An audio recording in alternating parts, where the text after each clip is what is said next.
حاضر دقیقه های عرقخوری نیست، دقیقه های زیناگری نیست، دقیقه های دزدی نیست، دقیقه های قماربازی نیست، دقیقه های دروغچگی نیست، دقیقه های فریبگری نیست، دقیقه های سودخوری نیست، بلکه دقیقه های توبه است. حالی ما چی می شود؟ پگر چی است؟ این در گمان است. عرب ها میگن ولا تتأخر عمل یوم لغدین. کار امروز پدر ناراضی است، مادر ناراضی است، همسر ناراضی، فرزندها ناراضی، مردم بیزار. این چی زندگی است؟ این زندگی نیست، این شرمندگی است. باید که شرم داشته باشد آدمی ذات. لعنت میگد بر وجودی، بلکه شما از روی خطایی، از روی گفته شیطان لعین شما این کار را داری. لیکن امروز فرصت است، امروز دروازه توبه کشادگی است. خدا خواهد انشاءالله گناهان داروش خدا خواهد توبه است. اگه توبه کنیم برگردین انشاءالله خدا خواهد. انسان تلنگ خدا خواهد مردک رسکو در سر تاقی داری. این پرتافتن این چی است؟ آدم هاست که 50 سال 60 سال خوردگی ترک کردگی. فقط این وابسته به وجدان شما، وابسته به ایمان و دیانت شما وابسته. آمانه شدن را فراموش نکن.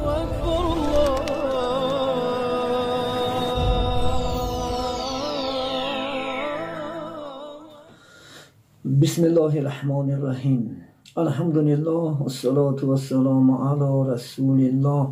اما بعد، السلام علیکم و رحمت الله و برکاته. السلام علیکم برادران اهل اسلام. اولا حمد و ثنا بر خداوند را که نور ایمان داد، غافر و رحمان و رحیم از پاک از عیب و شرک و نقصان است. صلوات خدای هر ساعت بر رسولی که هست صاحب ذوالطاعت. نام پاکش محمد عربی است، راهنماینده بزرگ و سبی است.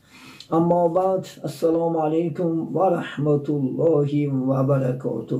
السلام علیکم هموطنان عزیز، آنانی که صدای ما را میشنوید. به خداوند شکر بیادت که خداوند تنی صحت داد، خاطر جمع و فرصت، دلی بیغم انشاءالله در این وقتهای خدا خواهد انشاءالله، یعنی پرتشویش در این وقتهای سیر تشویش الله سبحانه و تعالی فرصت داد با شما عزیزان هم صحبت شدن و دیداری دیگر یک دیدن. بسیار به خدا شکری به عدد داریم انشاءالله خدا خواهد. امروز موضوعی که ما برای شما میرسانیم اکثری انشاءالله خدا خواهد جوانان خدا خواهد به ما سوال جواب میکنن که خدا خواهد دامنای محترم درباره انشاءالله عراق صحبت کنیم. انشاءالله امروز خداوند فرصت داد و امروز میبینم که من اکثری جوانان خدا خواهد عراق نوش هستند. اکثری جوانان خدا خواهد از جهت عراقین. عراق یک افلاسی است. عراق این حرام است عزیزان من.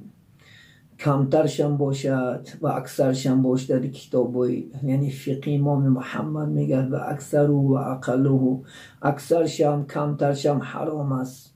عراق این جای خدا خواهد سختیش کسی که حلال داند خدا خواهد از دین میبراید، نکاحش بریده میشود. چون که در اسلام 70 گناه کبیره است. یکی همین خدا خواهد چی است؟ عراق است عزیزان من. از این دور شوید. عراق ما برایش ما کمتر شهدیم. عراق این چی است؟ یعنی راه خدا خواهد انشاءالله حلاکت است. عراق این انشاءالله خدا خواهد چی است؟ یعنی شرمندگی است. عراق ویران کننده عائله ها است. عراق دراننده پرده های انشاءالله ناموس است. عراق انسان بی ناموس میکند. ما امروز اکثر جوانان را مشاهده میکنیم در محفل ها، در کوچه ها، در دیگر موضع ها. وقتا که کمتر از عراق می نوشند چیکار میکنند؟ از دایره انسانی بیرون میشوند. حتی که روز میشنویم ما انشاءالله خدا خواهد با واسطه عراق انشاءالله پدرش از دست داده است، با واسطه عراق مادرش از دست است، با واسطه عراق آیلش جدا کرده است، با واسطه عراق خدا خواهد روزگار شد، یعنی تیکه و پاره دارد، مال و دنیاش فروخته است، حتی اینکه خلدین دیگر چیزاش با واسطه مست شدن انشاءالله وقتی که پول نمیابد مجبورا خانه و درش غارت دارد.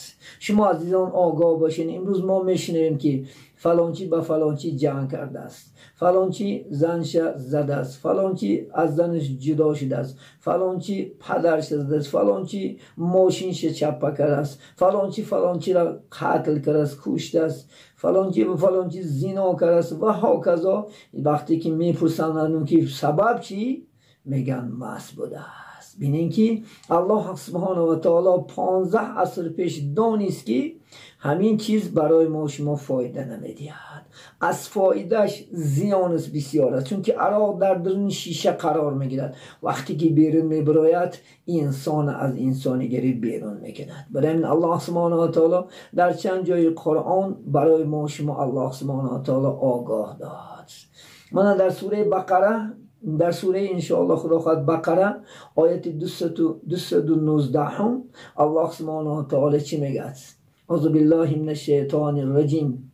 یسألونک عن الخمر والمیسیر قل فیهما اسم کبیر و کبیر و منافع للناس و اسمهما اکبر من نفعهما. صدق الله العظیم. خدا سبحانه و تعالی گفت یسألونک عن الخمر، و میپرسند تو ای محمد صلی الله علیه وسلم از عراق میپرسند، و میپرسند تو ای محمد صلی الله علیه وسلم از یعنی قیمار میپرسند. قل فیهما اسم کبیر، بگو ای محمد صلی الله علیه وسلم در هر دوی عراق هم یعنی در قیمار هم چی است، یعنی گناه انشاءالله کلان است، گناه بزرگ است. و منافع للناس، یعنی فایده دارد در این دنیا برای بعض انسان ها. فایدهش چی است؟ خدا خواهد میفروشد، پول میکند، فایدهش همین است. اوکی، خدا میگه و اسمها اکبر من نفعهما، یعنی گناهی هر دوی همین عراق هم یعنی قیمارم بزرگتر است از فایدهش. چیزی که ما در بالا ذکر کردیم، خدا خواهد در اندگیم که یک دونه اگر عراق 15,000 سوم باشد، در 15,000 انشاءالله خدا خواهد بلکه 20 میلیون و 50 میلیون و 70 و 80 میلیون انشاءالله گم دارد. چیزی این فایدهش است منه. یعنی که وقتی که عراق میخرد انشاءالله خدا خواهد از دهنی وی نجاست میرند، از کوچه انسانی میبرد، همه را آزار میتید. چی در کجا همش یک مسخره، باز مردمی کودکار هم چی میکنن، مسخرش میکنن. باید که ناموس داشته باشد، باید انشاءالله خدا خواهد انسان شرم و حیا داشته باشد، نخواد همین کار کند. و انسان یک توپ بزرگ، انسان خدا خواهد با دیانت، انسان خدا خواهد با معرفت، انسانی با عقلی کامل وقتی که عراق می نوشد از جندی خالی نیست، از جندی ماندگی ندارد. عزیزان من، شما یک بار بینید، ما کتاب های خانش میخوانیم در دوره های کودکی، من بلکه دویم سیم میخواندم، در همون کتاب یک سخنی خوب داشت. یک آدمی آداب نکرد، تو آداب از کی یاد گرفتی؟ از به آداب. وقتی که ما انسان میبینیم باید ما هم انشاءالله توبه کنیم، باید که ما هم انشاءالله خدا خود بسری گناه نریم. عزیزان من، اینچنین خداوند در سوره نساء آیت 43 چی میگه؟ اعوذ بالله من الشیطان الرجیم. یا ایها الذین آمنوا لا تقربوا الصلاة وانتم سکرا حتی تعلموا ما تقولون. صدق الله العظیم. ای آنانی که ایمان آوردگین میگه بچی به خدا و ایمان آوردیم به پیغمبر محمد صلی الله علیه وسلم، نزدیکی مکنید به نماز و حال آن که شما مست باشید، تا اینکه یعنی بدانید آنچه به زبان میارید، حتی تعلموا ما تقولون. حتی اینکه میگه خداوند سبحانه تعالی تا اینکه بدانید آنچه به زبان میارید. یعنی به این آیت کریمه الله سبحانه و تعالی در حالت مستی به نماز نزدیکی کردن برای ما شما امر میکند. سبب نازل شدن این خدا خواهد آیت مبارکه، خب روز میگن صحابگان در خانه عبدالرحمن ابن عوف میگه چیکار میکردن؟ به رخوری مشغول میشدن که در آن وقت عراق حلال بود، تا حال عراق حرام شدگی نبود. وقتی که بسیار عراق خوردن از یعنی خدا خواهد انشاءالله کیف شد که بلند شد. وقتی که نماز شام نزدیک شد، و نماز شام که اذان مؤذن که اذان که داد اذان گفته که شد، از بین همون یعنی صحابه یک کس امام کردن و در سوره مبارکه سوره قل یا ایها الکافرون، سوره کافرون قرائت که در اونجا 4 لام یعنی میآید، همون 4 لام پرتافت. در جای این لام رو گرفته پرتافت. این آیت نزدیک شد که وقتی که شما مست هستین به نماز انشاءالله نزدیکی نکنین. عزیزان من، شاعر میگد گر شوی اینجا تو سرخوم از شراب، میکشی در دوزخ وای عذاب. ولی در اینجا مست میشوی، در اینجا خرسند میشوی، شادی میکنی، در اونجا خدا خواهد در یعنی دوزخ وای عذاب میکشی. این دنیا خدا خواهد انشاءالله پگه الله سبحانه و تعالی جنت دارد، با زندان ها دارد. دوزخ نام او دوزخ است انشاءالله خدا خواهد. به همین ما و شما خدا خواهد از این چیزا دور شیم.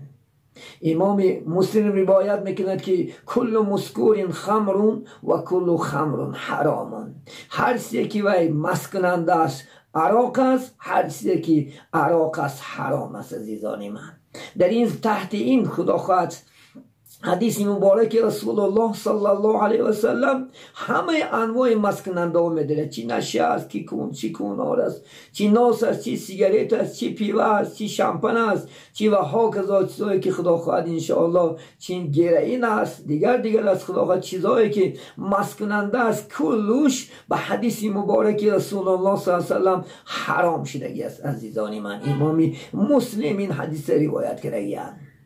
امام حاکم روایت میکنند در حدیث مبارکی 4 گروه خدای تعالی داخل جنت نمیکند و از نعمتهای جنت هم برخوردار نمیکند، حتی که بوی جنت اینها نمیابند. بوی جنت تا 500 سال نه راه می آمده است.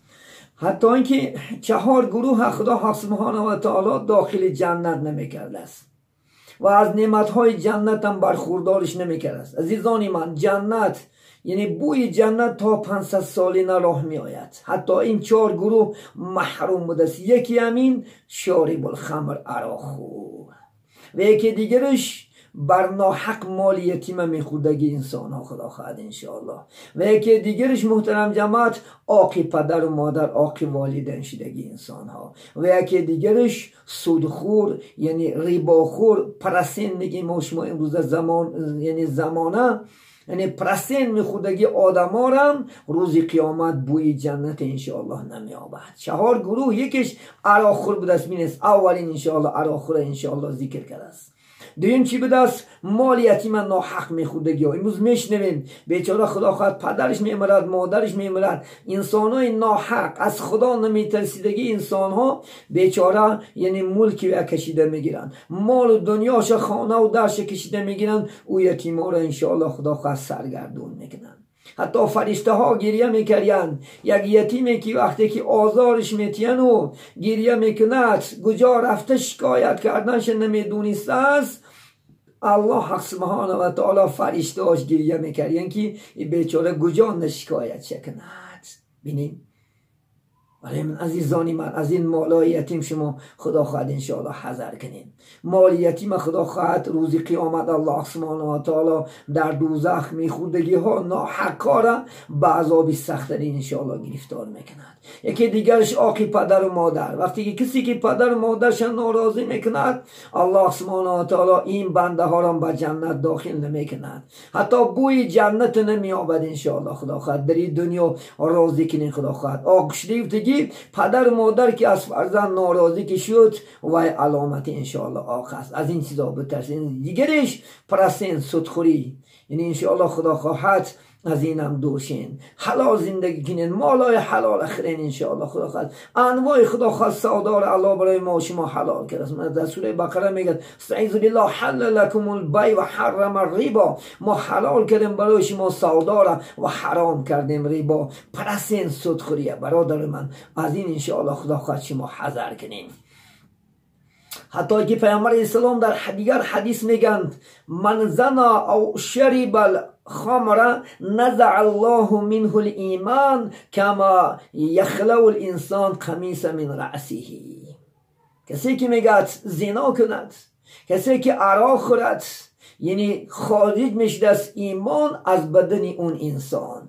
چخیلی که خدا خواهد انسان یک کرتره میکشد و خدا خواهد از بدنش که سرش میبرارد لوچک میشود، همچنان ایمان از بدن انسان در وقتی خوردن عراق، در وقتی انشاءالله خدا خواهد یعنی زنا کردن، ایمان از وی جدا میشه است. ایمان داد میگوید است که ای بنده خدا نخور من از جدا میشم. خدا نگه دارد که در اون حالت مبادا مرده مانیم از ایمان به ایمان از این دنیا میرویم. الله سبحانه و تعالی یعنی این عراق برای ما شما حرام کرده است و این دو آیتی که در بالا ذکر شد در سوره انشاءالله خدا خواهد بقره، در سوره انشاءالله نساء، سوره مائده انشاءالله آیت بالکل یعنی منسوخ میکند، حکماش انشاءالله خدا خواهد چکا میکند بیکار میکند و بالکل قطعی حرام شدنش همین سوره مائده که الله سبحانه و تعالی 4 چیز حرام کرده است به همین دلیل قطعی حساب میشود. عزیزان من الله سبحانه و تعالی چی میگه در سوره مائده آیت 92؟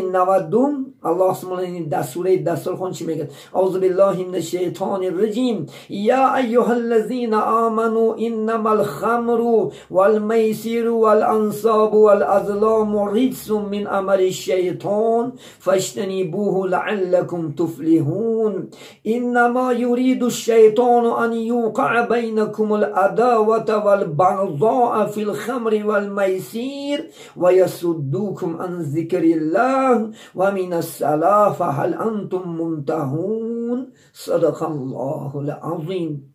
راست گفت خدای بزرگ سبحانه و تعالی میگه که ای آنانی که ایمان آوردیم به یگانگی من و ای آنانی که ایمان آوردیم به روز قیامت، این که به درستی یکم عرق بر شما حرام، دوم این که به درستی به شما یعنی قیمار حرام، و یکی دیگر انشاءالله خدا خواهد یعنی بود پرستی، سنگ هایی که ما شما یا که یعنی چوب هایی که ما شما به خدا میگیم و از وی حاجت میپرسیم و با وی سجده میکنیم، الله سبحانه و تعالی حرام کرد. و الازلام یعنی ازلامش یعنی تیرهای فال، و کدام نموده که خدا خواهد انشاءالله فال بینی میکنین این الله سبحانه حرام کرد. ریتسوم این گفت یعنی چی است؟ پلیت است، این گفت نجاست است، من عمل شیطان از عمل شیطان است، فاجتنبوه لعلكم تفلحون، بس شما از این دور شوین شاید که نجات یابین.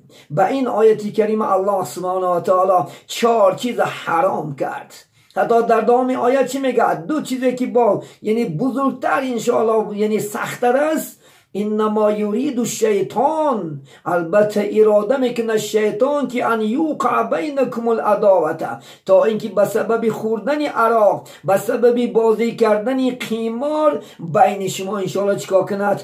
عداوت اندازد. وقتی که امروز شما قیمار بازی میکنین و دنیاتون بای میتین، بعضی از روی قیمار خانهش بای داده است، بعضی ها ماشینش با، بعضی ها حتی که همسرش موندگی در تاریخ انشاءالله خدا غشتگی واقع است. برای من الله میدونی چیکار کرد؟ این چیزا برای ما شما حرام کرد انشاءالله خدا خواهد. و یصدوکم عن ذکر الله، به سبب خوردن قیمار، وقتی که عراق به سبب بازی کردن قیمار که در بالای میشینی که ساعتها از ذکر خدا دور میشوید، حتی از نمازهای 5گانه محروم میشوید. و یصدوکم عن الصلاة، از نماز شما را باز می‌دارد. گاه‌های روز 2 روز این کیف دور می‌رود، نمازها را ترک می‌کنی می‌دانی. فهل انتم منتهون، آیا گفت شما از این دور نمی‌شوید؟ حضرت عمر رضی الله این آیت که نازل شد عمر گفت انتهینا یا ربی، البته ما از این دور میشیم ای پروردگار عالم. ببینین به سبب یک عراق، به سبب یک قیمار چقدر گناه بزرگ دارد. این شیطان لعین، این دشمنی قسم خورده ما و شما است، این دشمنی که سراسر از یعنی دنیا اومدن ما و شما تا خدا خواهد قبر دور مدن، این دشمنی قسم خوردگی است. درم پیش الله قسم بود که والله گفت با نام اسم ذات قسم که به طفیل آدم رانده شدم، البته فرزندای آدم از رحم برارم. من رحم برار نشی، چون خدا در قرآن عظیم میگه استعیذ بالله انه یأمر بالسوء، شیطان فقط شما را کاری بچی میکند، با پلیتی میکند. کاری انشاءالله به افلاسی میکند، کاری به شرمی، کاری به حیایی میکند. الله سبحانه فتخذوه عدوا، بس این شما دشمن گیره. شاعر میگه زینهار سخنی دشمنی بدخور را مگیر که شیطان تو را به دوزخی پرنار می. با تو فعل این خوردن عرق، با تو فعل این قمار بازی کردنت، پگه انشاءالله خدا خود وارد دوزخ میشوی، با عذاب الهی گرفتار میشوی. عزیزان من، ما دوستای شما هستیم، ما شما مشفق هستیم، ما نمیخوایم که الله سبحانه و تعالی در این دنیا هم شما را شرمنده کند، عذاب دهد، و در آخرت هم به عذاب سخت‌ترین شما را الله گرفتار کند. از این خدا خواهد دور شویم. روایت میکند ابن عباس از رسول الله صلی الله علیه و سلم فرمودند که هر کی به الله تعالی ایمان آورد و به آمدن روز قیامت اقرار باشد، یعنی باوری داشته باشد، نمیشیند در مجلسی که میگد در اونجا عراق باشد، در آن در دستارخانه که عراق باشد، انسان ایماندار انشاءالله نمیشیند. باعثش است، باعثش انشاءالله خدا خود شرمندگی است. پیامبر اسلام در دیگر حدیث میگه الخمر ام الخبائث، عرق مادر بدی ها است. الخمر مفتاح کل شر، عرق کلید بدی هاست. عزیزان من، برای چی مادرش گفتن؟ چون که همه کاری که گناه ها سرچشمش از همین عراق سر می شود. انسان جمع میکند، ناشمچی انسان به طوری که جمع میکند، وقتا که مست میشود انشاءالله جمع میکند، یا که مست میشود انشاءالله مردم آزار میتید. پدر شهر امروز پدر ها هستند، مادر ها هستند که شکایت میکنن از روی فرزنده که بچه یکم بیزار کرد از روی خدا، یا که زن ها امروز شکایت دارند. داملا جان، یگان دارو است، یگان دعای هست که دعا کنین یا خوانده بیدیم برای ما شوهرای ما، فرزندای ما از این راهی برگردن. بین پدر ناراضی است، مادر ناراضی است، همسر ناراضی، فرزندها ناراضی، مردم بیزار. این چی زندگی است؟ این زندگی نیست، این شرمندگی است. باید که شرم داشته باشد آدمی ذات. لعنت میگد بر وجودی به حیابات. باید مرد انشاءالله خدا خواهد شرم داشته باشد. این دنیا 4 روز است، این دنیا با آخر میرسد. بین عزیزانی من، از این دنیا ما و شما به یک آبرو ریم. گفتی شاعر آخر این زندگانی مردن است، آبروی نزد مولا بردن است. بیاییم به یک آبرو خدا خواهد انشاءالله، بجای انشاءالله چیزهای حلال خورین، گوش خورین، عائله را تنج کنین انشاءالله خدا خواهد. یک انسان شمی که منفیت شما در بین جمعیت، در بین قوم انشاءالله خدا خواهد، حتی خدا از شما راضی می شود، پیغمبر صلی الله علیه و آله از شما راضی می شود، تمام مردم راضی می شود، به شما انشاءالله دعا خواهد. چی حاجت اومده بر سری خدا خواهدی عرق شیشتن؟ چی حاجت اومده خودمون آدمگری را از دست دادن، ناموس و وجدان و ایمان از دست دادن؟ این باعث همش عراق است. عزیزان من، سخن کنیم، سخن بسیار است انشاءالله خدا خواهد، و در آینده خدا فرصتیت و شما عزیزان هم صحبت نشیم. بیاین عزیزانی من خدا خواهد از این سخنهای خدا خواهد، سخنی خدا، سخنی پیغمبری بزرگوار معلم ما و شما محمد صلی الله علیه و سلم، از این حکمتان بزرگان همه ما بهره بریم انشاءالله خدا خواهد. بیاین یک بخت بیایم انشاءالله خدا خواهد، بیا همه ما راه خوبه یعنی انتخاب کنیم. فقط نجات این توبه است. خلاص عزیزان من، امروز توبه کنین، برگردین، الله سبحانه و تعالی انشاءالله میبخشد. بلکه شما از روی خطایی، از روی گفته شیطانی لعین شما این کار را داری، لیکن امروز فرصت است، امروز دروازه توبه کشادگی است خدا خواهد انشاءالله.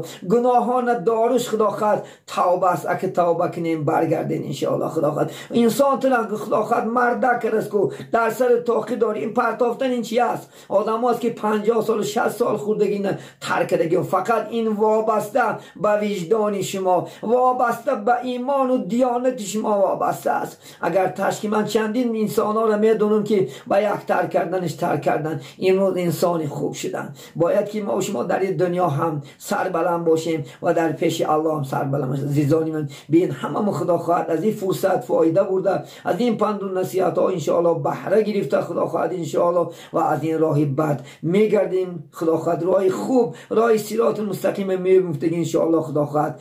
امید داریم. برای همین در این فرصت های خداوند اجابت دعا و شما عزیزان دعا میکنیم که خداوند این بیماری که در بین قوم و جمعیت در بین تمام دنیا را به لرزه آورده است، حاضر دقیقه های عرقخوری نیست، دقیقه های زیناگری نیست، دقیقه های دزدی نیست، دقیقه های قماربازی نیست، دقیقه های دروغچگی نیست، دقیقه های فریبگری نیست، دقیقه های سودخوری نیست، بلکه دقیقه های توبه است. حالی ما چی می شود؟ پگه چی است؟ این در گمان است. عرب ها میگن ولا تتأخر عمل یوم لغدین، کار امروز را به فردا نگذار، فرداش در گمان است. بلکه فردا از این دنیا رحلت میکنیم. که مردن ما شما انیق نیست، که مردن شما فرصتش نیست، وقت و ساعتش نیست که شما عزیزان تا آدم انشاءالله امید داشته باشین. ما امید نداریم. خداخواد امید چی است؟ خداخواد امروز هستیم یا که سحر هستیم. یک جواب از کدام انسانه که بوده که چه قدر عمر میبینی، یک جواب میگه الله میدونه. بلکه الله دوند ما هر دم هر ساعت باید که تیار باشیم. با توبه انشاءالله برگردیم. خدا بخشنده است. ناامید نشین از این گناه هایی که امروز داریم. امروز توبه کنین. شب و روز خدا خواهد به خواندن قرآن، شب و روز به دعا باشین. الله سبحانه و تعالی شاید این بیماری را زودتر از بین قومیت جمعیت ما و شما دور بگرداند. و این توصیه که عزیزان کردین البته انشاءالله با کرانتین ها خدا خواهد روایت کنین. احتیاط میگن نیم حیات در اسلام انشاءالله همین چیزا هست. توصیه های خداوند پیغمبری بزرگوار است. من توصیه امروز جناب عالی است که برای ما و شما غمخواری میکنه. تمام حکومت این مسئله در پیش من است. همه خداوند اند خداوند انشاءالله صبر کنیم، طاقت کنیم. انشاءالله خداوند با غلبه در پیش است. خرسندی انشاءالله پر در پیش است. همیشه در پناه خدا باشین. همیشه خدا ما و شما را برای راست، برای صراط المستقیم هدایت نماید. توفیق اطاعت و توفیق عبادت کرامت نماید. ما آنانی که در راه خدا خواهد فساد هستند، در راه شیطان هستند، خداوندا خود گفته است که دعا کنیم ما قبول میکنیم. خداوندا غیر برای راست، برای صراط المستقیم هدایت نمایید. توفیق اطاعت و توفیق عبادت کرامت نمایید. همیشه خرسندی و بالای خرسندی و این بیماری الله در این اجابت دعا میکنیم که ساعتهایی که اجابت دعا است خداوندا خودت گناههای بیارم مغفرت کن. این بیماری را زودتر از بین قومیت ما و شما دور بگرداند. بسم الله الرحمن الرحیم و آخر دعوانا الحمد لله رب العالمین بفضل سبحان ربک رب العزت عما یصفون و سلام علی المرسلین و الحمد لله رب العالمین. با شما باید صدای آمانه شدن را فراموش نکنید.